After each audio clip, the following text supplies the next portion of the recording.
Jeff Bezos यानी कि दुनिया का सबसे अमीर आदमी, जिसकी हर सेकंड की कमाई लगभग $2,500 है। नहीं दोस्तों, अभी चक्कर मत खाइए, क्योंकि इस तरह के बहुत से बिलियनियर्स इस दुनिया में मौजूद हैं, जिनके पास इतना पैसा है कि अगर वो गिनने बैठेंगे तो सालों लग जाएंगे। ऐसे में दोस्तों सवाल ये आता है कि बिल गेट्स से लेकर फेसबुक के फाउंडर मार्क ज़ुकरबर्ग तक जितने भी बिलियनियर्स हैं, वे अपनी अरबों की संपत्ति कहाँ रखते हैं और इनका क्या करते हैं। दोस्तों हमें पता है कि आज का टॉपिक बहुत ही ज्यादा इंटरेस्टिंग है, इसीलिए शायद ही कोई बेवकूफ होगा जो इस वीडियो को देखना ना पसंद करे। इसलिए समझदार बनिए और वीडियो को लास्ट तक जरूर देखना, क्योंकि ये वीडियो आपका पूरा दिमाग घुमा कर रख देगी। दोस्तों अगर हम दुनिया के मशहूर बिलियनियर्स की लाइफस्टाइल देखें तो वे सोने चांदी से जड़े हीरे जेवरात ही नहीं पहनते, बल्कि वे एक ही कलर के कपड़े हर रोज पहनकर अपने काम पर निकलते हैं, ताकि कपड़ों को चूज करने तक में उन्हें कंफ्यूजन ना हो और इस कंफ्यूजन में उनका समय ना जाए। और इस चीज का सबसे बड़ा एग्जाम्पल मार्क ज़ुकरबर्ग है। ऐसे में दोस्तों ये लोग दिन रात इतना पैसा कमाते हैं जितना हम और आप सोच भी नहीं सकते। दोस्तों अगर हम टॉप टेक्नोलॉजी इंडस्ट्री के सीईओ की बात करें तो उनकी एनुअल इनकम कई सारे देशों की एनुअल इनकम के बराबर होती है। अब जैसे कि आप जेफ बेजोस को ले लीजिए, जहाँ इनकी नेटवर्थ जमैका, आइसलैंड, ट्यूनीशिया और एस्टोनिया की कंबाइंड इनकम के बराबर है, या फिर कह लीजिए उससे भी ज्यादा है। जहाँ ये लेब्रॉन जेम्स, जो कि सबसे सक्सेसफुल एथलीट कहे जाते हैं, उनसे भी 4 गुना ज्यादा अमीर है। और अगर हम फेसबुक के फाउंडर मार्क ज़ुकरबर्ग की बात करें तो ये अकेले $91.9 बिलियन के मालिक है, जहां इन्हें यूएस के एवरेज ईयरली वेज कमाने में मात्र 2 मिनट लगते हैं। ऐसे में हर रोज $5 मिलियन ये कमाते हैं। वहीं हम अगर बिल गेट्स की बात करें तो इनकी कुल संपत्ति $100 बिलियन के आसपास है। सबसे ज्यादा हैरान करने वाला शख्स यानी कि एलन मस्क $70 बिलियन का मालिक है। और तो और इन्वेस्टमेंट के भगवान कहे जाने वाले वॉरेन बफेट $76 बिलियन के मालिक हैं। ऐसे में दोस्तों इन लोगों का मुकाबला करने के लिए अगर हम एवरेज वर्कर की सैलरी ले लें, जो हर साल $50,000 कमाता है, उसे हर हफ्ते 40 घंटे काम करना होगा, वो भी लगातार 2 मिलियन सालों तक, तब जाकर इतना पैसा कमा पाएगा। और अगर आप यूएस में कम से कम मजदूरी कर पा रहे हैं तो आपको हर रोज 8 घंटे काम करना पड़ेगा और बिना एक भी पैसा खर्च किए आपको इतना पैसा कमाने में 6.5 मिलियन ईयर्स लग जाएंगे। ऐसे में दोस्तों आप खुद समझ सकते हैं कि ये लोग जितनी देर में छींकते हैं उतनी देर में उनका जो पैसा बनता है वो हमारी सालाना इनकम से भी ज्यादा है। अब हमें समझ में आ गया कि ये बिलियनियर्स वाकई में बहुत अमीर होते हैं, लेकिन अब जो बात हमारे पल्ले नहीं पड़ती वो ये कि आखिर इतना पैसा रखते कहाँ हैं। तो दोस्तों इसे जानने के लिए आपको एक एक चीज जाननी पड़ेगी। और सबसे पहले तो आप ये जान लीजिए कि अगर ये लोग इतना पैसा बैंक में रखेंगे तो कहीं गलती से बैंक में डाका पड़ गया तो, या ये पैसा ही नहीं रहा तो इन्हें मात्र $2,50,000 ही मिलेंगे, फिर चाहे किसी के भी अरबों रुपए ही क्यों ना बैंक में जमा हो। इससे ज्यादा एक पैसा भी नहीं मिलेगा। ये नॉर्मली बैंक्स के रूल होते हैं। अब जाहिर सी बात है दोस्तों, कोई इतना बेवकूफ तो है नहीं कि इतना रिस्क उठाएगा। इसलिए जितने भी बिलियनियर्स हैं वे डाइवर्सिफिकेशन में विश्वास करते हैं, जहां वो अपने पैसों को अलग अलग जगहों पर इन्वेस्ट करते हैं। और इनकी इन्वेस्टमेंट के कई तरीके हैं, जहां सबसे पहले तरीके की अगर हम बात करें तो वो है स्टॉक मार्केट। जी हाँ दोस्तों, स्टॉक मार्केट के बारे में हम सभी जानते हैं, और हम एक ऐसे शख्स को जानते हैं जिसने स्टॉक मार्केट में पैसे लगाकर अरबों रुपए कमाए, जो कि और कोई नहीं बल्कि वॉरेन बफेट है। जहां ये हाई पोटेंशियल वाली कंपनीज पर पैसा लगाकर अपने पैसों की कीमत को और ज्यादा बढ़ा देते हैं। जैसे कि कोका कोला, जहां वॉरेन बफेट ने 1988 में $1.3 बिलियन में कोका कोला के कुछ शेयर खरीदे थे। इस समय उन शेयर्स की कीमत $18 बिलियन की हो गई थी। बस बात यह है कि जितने भी बिलियनियर्स होते हैं वो अपना पैसा लंबे समय के लिए फंसा देते हैं, ताकि जब इनके पास प्रॉफिट आए तो वो मल्टीप्लाई होकर आए, ना कि कुछ परसेंटेज बढ़कर आए।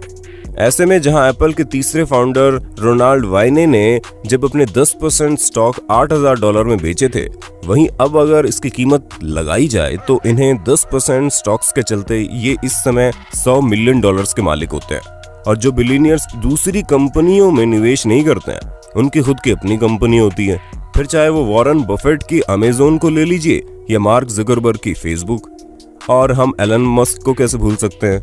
इन्होंने भी टेस्ला और स्पेस एक्स जैसी कंपनियां खोली है, जिसके जरिए उनका न सिर्फ पैसा आता है बल्कि ये उसके शेयर होल्डर भी है।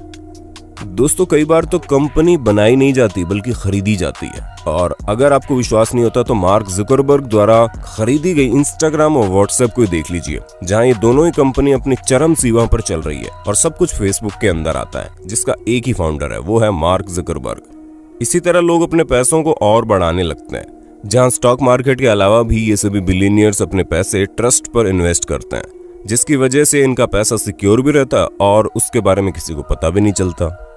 ऐसे में शायद ही किसी बिलियनियर के पास आप सेविंग अकाउंट देखेंगे, क्योंकि जितनी तेजी से इनका इन्वेस्टमेंट करने का तरीका उनके पैसे को बढ़ाता जाएगा, उतनी तेजी से बैंक उनके पैसे को कभी भी नहीं बढ़ा पाएगा। वहां उनके पैसे सिर्फ और सिर्फ पड़े रहेंगे। वैसे ये सवाल भी कई सारे लोगों को मन में आता होगा कि इतने बड़े बड़े बिलियनियर्स अपने डे टू डे परचेज के लिए क्या करते हैं? क्या वे अपने साथ कैश रखते हैं, या फिर कुछ भी खरीदना चाहते हैं तो अपने कार्ड को सामने रख देते हैं, या फिर उनका सिर्फ नाम ही काफी है? इसके जवाब में जब एक बार बिल गेट्स से ये सवाल पूछा गया कि वो अपनी पॉकेट में कितने रुपए रखते हैं, तो उन्होंने इसके जवाब में बोला कि वो मात्र $100 ही अपने पास रखते हैं, क्योंकि हर किसी को पता है कि उनके पास पैसा बहुत है। ऐसे में हर कोई उनसे पैसे मांगने चला आता है और वो उसे मना भी नहीं कर पाते। इसी वजह से ना ही उनके पास ज्यादा पैसे होंगे और ना ही वो बांट पाएंगे, जो कि लॉजिकली काफी सही भी है। बाकी तो अगर इन्हें कुछ खरीदना होता है तो इनका कार्ड है, वरना बड़े परचेज के लिए तो लोगों की जुबान ही काफी है। और अगर हम बात करें ग्रोसरी वगैरह की, तो इन सब चीजों का सामान खरीदने अगर ये निकल जाएंगे तो जितने का सामान नहीं होगा उससे ज्यादा ये अपने समय का नुकसान कर देंगे। इसी वजह से इन सभी कामों के लिए इनके पास सर्वेंट मौजूद होते हैं। उसके अलावा अपने रोज डेली के ट्रांजैक्शन को इजी करने के लिए billionaires American express black card का यूज करते हैं। हमें पता है ये चीज आपके लिए बिल्कुल नहीं होगी, पर दोस्तों उससे पहले हम आपसे एक सवाल करना चाहेंगे, जहां बस आपको ये बताना है कि बिल गेट्स क्या करते थे। और हाँ, आगे बढ़ने से पहले अपने होस्ट और दोस्त सैम की इस वीडियो को लाइक करना बिल्कुल मत भूलना, और आपका जो कुछ भी जवाब हो हमें कमेंट बॉक्स में जरूर लिख देना। तो दोस्तों, हम आपको बता दें, अमेरिकन एक्सप्रेस ब्लैक कार्ड एक ऐसा कार्ड है जिसको अप्लाई करने के लिए शुरुआत में इंसान को $10,000 चुकाने पड़ते हैं। उसके अलावा इसको मेंटेन करने के लिए हर महीने $5,000 का अपकीप अमाउंट लगता है, और ये सब आपको बिना कोई ट्रांजैक्शन किए ही चुकाना पड़ता है। बाकी जो आप अपना खर्चा करते हैं वो तो अलग हुआ। पर आप सोचेंगे इतना खर्चा करके इस कार्ड का फायदा क्या है? तो दोस्तों, इस कार्ड के साथ कॉम्प्लीमेंट के तौर पर लॉस एंजलिस में प्राइवेट स्वीट में रहने के साथ हर साल $1,000 की शॉपिंग मुफ्त मिलती है, और उसके साथ ही कई सारी चीजें भी मिलती है, जो सब कुछ कार्ड के साथ फ्री होता है। ऐसे में दोस्तों, अमेरिकन एक्सप्रेस पर हर बिलियनियर विश्वास करता है, लेकिन ये एक अकेला बैंक नहीं है जिस पर हर बिलियनियर पैसे खर्च करना चाहे, क्योंकि दुनिया भर के जितने भी अमीर आदमी हैं उनका अकाउंट सिर्फ और सिर्फ एक बैंक अकाउंट हैंडल करता है, और उसका नाम है स्विस बैंक, जहां पर अकाउंट होल्डर का नाम और अकाउंट नंबर सब कुछ कोड में होता है। यानी कि किसी को किसी भी अकाउंट होल्डर की कोई डिटेल नहीं मिल पाती। हालांकि ये डिटेल तभी किसी को दी जाती है जब वहां की गवर्नमेंट अलाउ करती है, और गवर्नमेंट भी तभी अलाउ करती है जब कोई अकाउंट होल्डर क्रिमिनल होता है। वरना अगर आपने कोई जुर्म नहीं किया तो धड़ाके से आपके पास पैसा आ रहा है तो आप आराम से उसे स्विस बैंक में जमा करा सकते हैं। किसी को भी आपके पैसे के बारे में कुछ भी पता नहीं चलने वाला। वैसे इन्वेस्टमेंट का एक और जरिया है जो कई सारे बिलियनियर्स आजमाते हैं, और वो है रियल एस्टेट, यानी कि प्रॉपर्टी की लेन देन। क्योंकि बिलियनियर्स अपना अच्छा पैसा अच्छी प्रॉपर्टी में लगाते हैं, जहां प्रॉपर्टी कुछ सालों बाद और महंगी हो जाती है और फिर जाकर उसे बेच देते हैं, जिसकी वजह से वो अच्छा खासा प्रॉफिट कमा लेते हैं। और इसी वजह से आप लोगों ने कई सारे अरबपतियों को अलग अलग जगहों पर जमीन खरीदते हुए देखा होगा, क्योंकि ये इन्वेस्टमेंट का एक ऐसा जरिया है जो कभी भी डूबने वाला नहीं है। हाँ, स्टॉक मार्केट में पैसा लगाने के बाद पैसा डूबने के थोड़े बहुत ही सही, लेकिन चांसेस तो हैं। या फिर स्विस बैंक में क्रिमिनल अकाउंट होने की वजह से आपका पैसा वापस लाया जा सकता है। लेकिन अगर आपने जमीन पर एक बार पैसा लगा दिया तो कोई उसे आपसे छीन नहीं सकता, जब तक आपने कोई बड़ा लोन न लिया हो।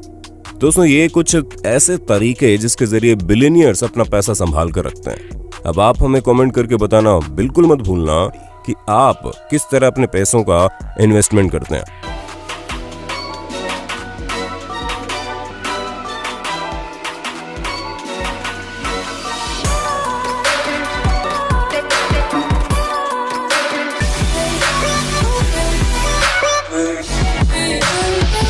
और ऐसे ही इंटरेस्टिंग वीडियोस को लगातार देखने के लिए हमारे चैनल को लाइक, शेयर, सब्सक्राइब जरूर कर देना।